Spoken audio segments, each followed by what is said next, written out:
गोंडा की कैसरगंज लोकसभा सीट से अब तक भारतीय जनता पार्टी ने उम्मीदवार घोषित नहीं किया है। साथ ही समाजवादी पार्टी ने किसी को चुनावी मैदान में नहीं उतारा है। वो भारतीय जनता पार्टी के प्रत्याशी का इंतजार कर रही है। दूसरी तरफ चूंकि कैसरगंज की लोकसभा सीट से जो सांसद हैं ब्रजभूषण शरण सिंह, वो दूसरी बार सांसद हैं, लेकिन उनके टिकट को लेकर के लगातार भारतीय जनता पार्टी में असमंजस की स्थिति है, क्योंकि कुश्ती संघ के विवादों के पीछे भारतीय जनता पार्टी उनके नाम से थोड़ा परहेज करती नजर आ रही है। यही कारण है कि भारतीय जनता पार्टी ने अब तक 4 लिस्ट जारी की है उम्मीदवारों की उत्तर प्रदेश की, लेकिन ब्रजभूषण शरण सिंह का नाम नहीं है। कहा यह भी जा रहा है कि भारतीय जनता पार्टी ने उनसे कई और नाम मांगे थे, परिवार को के लेकर के या उनके करीबियों को लेकर के, कि दीजिए उस पर विचार किया जाएगा। आपके नाम को लेकर के सहमति नहीं बन पा रही है। लेकिन ब्रजभूषण शरण सिंह ने कहा कि मैं ही चुनाव लड़ूंगा। वो अपने चुनाव लड़ने पे अड़े ही हैं लगातार। अभी पिछले दिनों जब वो दिल्ली गए थे, वापस आए, उसके बाद लगातार 3 दिनों से कैसरगंज लोकसभा क्षेत्र पे वो भ्रमण कर रहे हैं। लंबी लंबी गाड़ियों की काफिले हैं। हालांकि चुनाव आचार संहिता का चूंकि कार्यक्रम, चुनाव आचार संहिता लगी हुई है, धारा 144 लगी हुई है, और उनके काफिले में ज्यादा गाड़ियां होने के कारण डीएम ने उनको नोटिस दिया है और रिपोर्ट भी मांगी है। साथ ही जांच करके विधिक कार्रवाई की बात भी की है। लेकिन ब्रजभूषण शरण सिंह उस नोटिस का जवाब तो दिए होंगे, लेकिन उस नोटिस से ना तो उनके अंदर कोई डर है और ना उस तरीके की चीजें निकल के आ रही हैं, क्योंकि आज भी ब्रजभूषण शरण सिंह क्षेत्र में है। लेकिन इसमें सबसे ज्यादा जो चर्चा का केंद्र बना हुआ, जो मैं आपको बताना चाहता हूं, कि ब्रजभूषण शरण सिंह कट्टर हिंदुत्व की राह पे हमेशा रहते थे। भारतीय जनता पार्टी में लगातार वो 5 बार सांसद रहे हैं।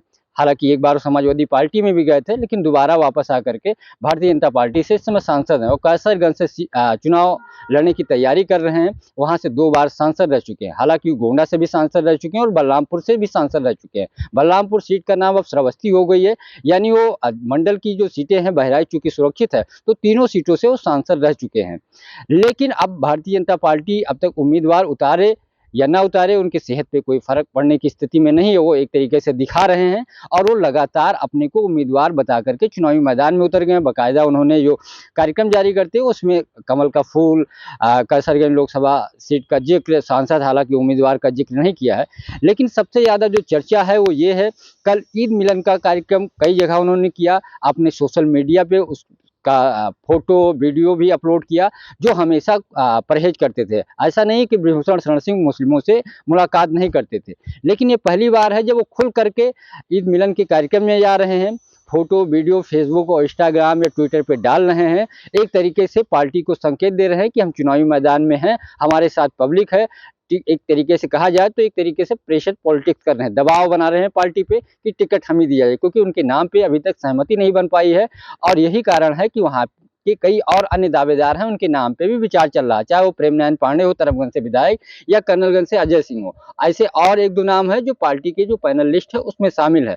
लेकिन ब्रजभूषण शरण सिंह लगातार क्षेत्र में प्रचार कर रहे हैं। गाड़ियों का काफिला जो आप तस्वीरों में देख सकते हैं, जिस तरीके से चल रहे हैं, लोग उनका स्वागत कर रहे हैं। लेकिन सबसे ज्यादा चर्चा का केंद्र ये है कि ईद मिलन के कार्यक्रमों में जिस तरीके से उन्होंने हिस्सा लिया, कल ईद थी, उसके पहले भी चूंकि मुस्लिम बस्तियों में, मुस्लिम क्षेत्रों में, हम कहें कर्नलगंज मुस्लिम बस्तियों में या कैसरगंज जो विधानसभा सीट है इसके अंतर्गत आती कैसरगंज लोकसभा में, वहां या कई ऐसे गोंडा हो या तरफगंज हो, हर जगह जाकर के उन्होंने कार्यक्रमों में सहभागिता की, फोटो खिंचाई और तस्वीरों में ये चीजें बयां कर रही है किस तरीके से वो लोगों को एक दूसरे को कनेक्ट कर रहे हैं। तो बड़ी असमंजस की स्थिति। दूसरी तरफ भारतीय जनता पार्टी की जिला इकाई की यूनियन ने उनसे दूरी बना ली है। कार्यक्रम में वो जा रहे हैं, बाकायदा कार्यक्रम जारी कर रहे हैं, लेकिन ना जिले के संगठन के लोग उनके कार्यक्रम में हिस्सा ले रहे हैं, ना जो क्षेत्रीय विधायक, चूंकि जिस लोकसभा में जितने विधायक या विधानसभा सीटों के जो विधायक हैं वो भी कार्यक्रम में नहीं जा रहे हैं। तो एक तरीके से भारतीय जनता पार्टी से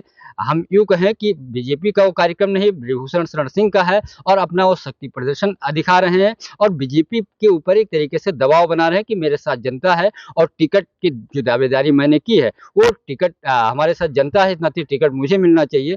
दूसरी तरफ भारतीय जनता पार्टी इस पर बोलने के लिए कुछ तैयार नहीं है। अब भारतीय जनता पार्टी ब्रजभूषण को लेकर के अभी विचार चल रहा है, क्योंकि 18 अप्रैल को उनके जो कुश्ती संघ में विवाद हुआ था, एफआईआर हुआ था, उसमें फैसला आना है कि दोषी हैं या निर्दोष हैं, और उसका भी इंतजार किया जा रहा है। और चूंकि जिस तरीके से प्रेशर बना रहे हैं ब्रजभूषण शरण सिंह, इससे भी भारतीय जनता पार्टी नाराज बताई जा रही है। हालांकि ये पहली बार नहीं जब Bharatiya Janata party BJP pressure बनाए, इससे पहले भी जब कुश्ती संघ का विवाद हुआ था और इस्तीफा देने की जब खिलाड़ियों ने मांग की तो इस्तीफा देने से नहीं मना कर दिया और कहा मेरा दबदबा है, दबदबा रहेगा, दबदबा था जैसे नारे उन्होंने दिए। उसके बाद अभी कल जब काफिला उनका निकला तो चूंकि उम्मीदवार नहीं थे, परमिशन नहीं लिया था, लेकिन वो बेफिक्र होकर के क्षेत्र में घूम रहे हैं। तो एक तरीके से वो लगातार प्रेशर की पॉलिटिक्स कर रहे हैं, दबाव डाल रहे हैं। हालांकि कई बार ऐसा हुआ कि ब्रजभूषण शरण सिंह को महंगा भी पड़ा। जब कुश्ती संघ पे इस्तीफा देने पे इस्तीफा नहीं देना चाहते थे, लेकिन खिलाड़ी अड़े रहे और अपना मेडल जब वापस करने लगे तो उनको इस्तीफा भी देना पड़ा, उनके खिलाफ एफआईआर भी हुई। इससे पहले 1996 में जब वो जेल में गए थे, उनकी पत्नी चुनाव जीती और जेल से जब बाहर आए तो उन्होंने एक नारा दिया कि पत्नी जीती और हमहू जीता, आप नहीं जीता। तो एक तरीके से जनता में मैसेज गया कि ये घमंड वाली बात है, बड़ा अपने आप को मतलब इस तरीके को प्रेजेंट कर रहे हैं कि मजबूर होकर के जनता दी। फिर अगला चुनाव वो हार गए। तो ये गलत बयानबाजी या प्रेशर उनको कई बार नुकसान भी पहुंचाया है, लेकिन इसके जरिए कई बार ऐसा भी हुआ है कि अड़े रहे और टिकट लिया और चुनाव लड़ करके जीते। लेकिन भारतीय जनता पार्टी में अब वो बीजेपी नहीं है जो ब्रजभूषण शरण सिंह लगातार दबाव डाल रहे हैं।